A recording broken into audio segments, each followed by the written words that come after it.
जय शनिदेव। आप सभी का आपके अपने चैनल पर स्वागत है। शनिवार के दिन शनिदेव की पूजा की जाती है। शनिदेव को ग्रहों का राजा कहा जाता है। जो लोग शनिवार का व्रत करते हैं उनको पूजा के समय शनिवार व्रत कथा का श्रवण एवं पठन अवश्य करना चाहिए।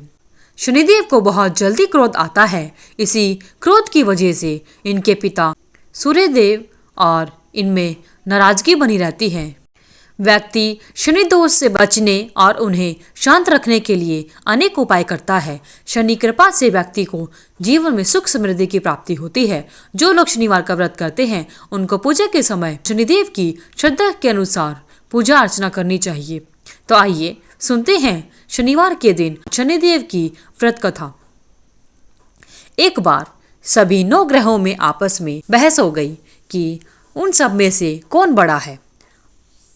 आपस में लड़ने के बाद सभी लोग देवराज इंद्र के पास जाते हैं। देवराज इंद्र उन सभी की बात सुनकर असमंजस में पड़ जाते हैं और कहते हैं कि मैं यह निर्णय नहीं ले पाऊंगा। लेकिन उन्होंने सभी ग्रहों को यह सुझाव दिया कि पृथ्वी पर एक राजा है जिसका नाम विक्रमादित्य है। वह बहुत ही सही फैसला करता है, तो आप सभी को उस राजा के पास जाना चाहिए। तभी सभी 9 ग्रह पृथ्वी पर राजा विक्रमादित्य के पास जाते हैं और अपने आने का कारण राजा विक्रमादित्य को बताते हैं। हे राजन, अब तुम ही हम में से सबसे बड़ा कौन है उसका निर्णय करो। राजा उनकी समस्या को सुनकर बहुत ज्यादा परेशान हो गए। उनका चिंतित होना भी लाजमी था, क्योंकि किसी को भी छोटा बताया जाएगा वही उनसे नाराज हो जाएगा। राजा के काफी सोच विचार करने के बाद उन्होंने एक उपाय सुझाया। उन्होंने सोने, चांदी, कांस्य, पीतल, सीसा, रांगा, जस्ता, अब्रक और लोहे से 9 सिंहासनों का निर्माण करवाया। उन्हें उनके क्रम में रख दिया। सबसे निवेदन किया कि वह क्रमानुसार अपने अपने सिंहासन पर बैठ जाएं और शर्त यह रखी गई कि जो सबसे अंत में सिंहासन है और उस सिंहासन पर जो आसीन होगा वही सबसे छोटा ग्रह होगा। सबसे बाद में लोहे का आसन था, जिसकी वजह से शनिदेव सबसे बाद वाले आसन पर बैठते हैं और सबसे छोटे कहलाए। क्रोध के आवेश में आकर शनिदेव ने सोचा कि राजा ने यह सब जानबूझकर किया है। क्रोध में आकर राजा से कहा कि राजा, तू मुझे नहीं जानता। सूर्य एक राशि में 1 महीना, चंद्रमा 2.25 महीने रहता है और मंगल 1.5 महीना, बृहस्पति 13 महीने और बुध और शुक्र 1-1 महीने रहते हैं। लेकिन मैं 2.5 से 7.5 साल तक एक ही राशि में बना रहता हूँ। मैंने बड़े बड़े का विनाश किया है। श्री राम की 7.5 आने पर उन्हें जंगल में भटकना पड़ता है और रावण की 7.5 आने पर लंका को बंदरों की सेना से परास्त होना पड़ा। क्रोधित शनिदेव ने राजा से कहा कि अब आपको सावधान रहने की जरूरत है। इतना कहकर शनिदेव गुस्से में वहां से चले गए। समय गुजरता गया और कालचक्र का पहिया घूमते हुए राजा की ओर घूम जाता है और राजा की 7.5 आ जाती है। तब शनिदेव घोड़ों का सौदागर बनकर राजा के राज्य में आते हैं। उनके पास अच्छी नस्ल के घोड़े थे। जब राजा को सौदागर के घोड़ों के बारे में पता लगा तो वह अश्वपाल को अच्छे से अच्छे घोड़े खरीदने के लिए भेज देता है। अश्वपाल ने कई अच्छे घोड़े खरीदे। इसके अलावा सौदागर उपहार में एक सर्वोत्तम नस्ल का घोड़ा राजा को दे दिया। राजा विक्रमादित्य जैसे ही उस घोड़े पर बैठा, वह घोड़ा सरपट वन की ओर भागने लगा। जंगल के अंदर पहुंचकर वह गायब हो गया। भूख प्यास की स्थिति में राजा जंगल में भटकता रहा। अचानक उन्हें एक ग्वाला दिखाई देता है, जिसने राजा को पानी दिया और राजा की प्यास बुझाई। राजा ने प्रसन्न होकर उस ग्वाले को अपने हाथ में से एक अंगूठी दे दी और उसके बाद वह नगर की तरफ चल पड़ा।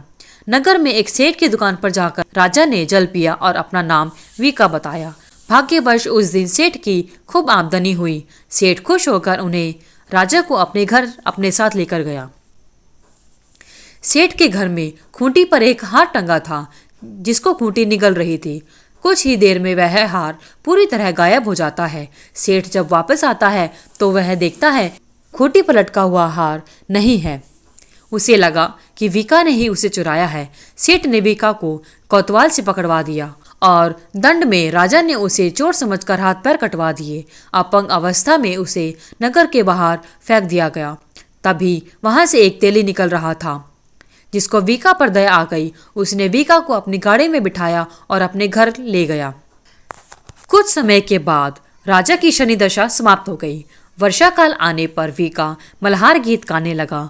एक नगर की राजकुमारी मनभावनी उसके गीत पर मोहित हो गई और उसने प्रण कर लिया कि वह विवाह करेगी, मल्हार गीत गाने वाले से ही करेगी। उन्होंने दासियों को खोजने के लिए भेजा, परंतु वापस आकर उन सभी ने बताया कि वह एक अपंग आदमी है जिसने मल्हार गीत गाया था। राजकुमारी यह जानकर भी नहीं मानी और अगले दिन ही वह अनशन पर बैठ गई। माता पिता ने राजकुमारी को बहुत समझाया, लेकिन राजकुमारी नहीं मानी। उसके बाद राजा ने उस तेली को बुलवाया और वीका से विवाह की तैयारी करने के लिए कहा। वीका से राजकुमारी का विवाह हो गया। एक दिन वीका के स्वप्न में शनिदेव ने आकर कहा कि देखा राजन, तुमने मुझे छोटा बताकर कितना दुख सहा है। राजा ने क्षमा मांगते हुए हाथ जोड़कर कहा, हे शनिदेव, जैसा दुख मुझे दिया किसी और को ऐसा दुख मत देना। शनिदेव इस विनती को मान गए और कहा कि मेरे व्रत और कथा से तुम्हारे सारे कष्ट दूर हो जाएंगे। जो भी नित्य मेरा ध्यान करेगा और चींटियों को आटा डालेगा, उसकी सारी मनोकामनाएं पूरी हो जाएंगी। उसके बाद शनिदेव ने राजा के हाथ और पैर वापस दे दिए। दूसरे दिन जब सुबह राजकुमारी की आंख खुली तो वह आश्चर्यचकित हो गई, क्योंकि वीका के हाथ और पैर वापस आ गए थे। तब वीका मनभावनी को बताता है कि वह उज्जैन का राजा विक्रमादित्य है। मनभावनी बहुत खुश हो गई और राजा और नगरवासी सभी अत्यंत प्रसन्न हुए। सेठ ने जब यह सुना तो वह राजा विक्रमादित्य के पैरों पर गिरकर क्षमा मांगने लगा। राजा ने कहा, यह सब शनिदेव के कोप से हो रहा था। मेरी 7.5 चल रही थी, इसमें किसी का भी कोई दोष नहीं है। सेठ ने निवेदन करते हुए कहा कि मुझे शांति तभी मिलेगी जब आप मेरे घर चलकर भोजन करेंगे। सेठ ने कई प्रकार के व्यंजनों से राजा का सत्कार किया। जब राजा भोजन कर रहे थे तभी जो खूंटी हार निगल गई थी, वह खूंटी अब उस हार को उगल रही थी। सेठ ने मोहरे देकर राजा का धन्यवाद किया और अपनी कन्या श्रीकंवरी से विवाह करने के लिए कहा।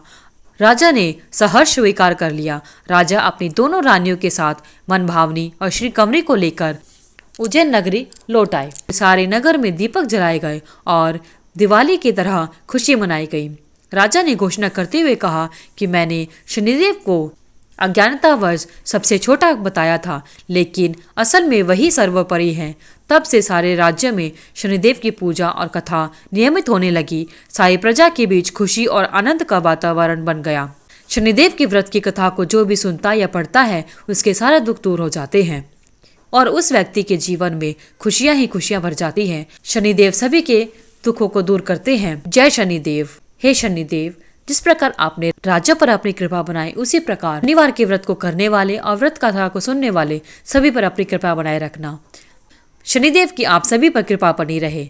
धन्यवाद। अगर आपको वीडियो अच्छी लगी तो वीडियो को लाइक करें, शेयर करें, चैनल को सब्सक्राइब करके बेल आइकन को जरूर प्रेस करें ताकि आगे आने वाली सभी वीडियोस की नोटिफिकेशन आप तक समय से पहुंचती रहे।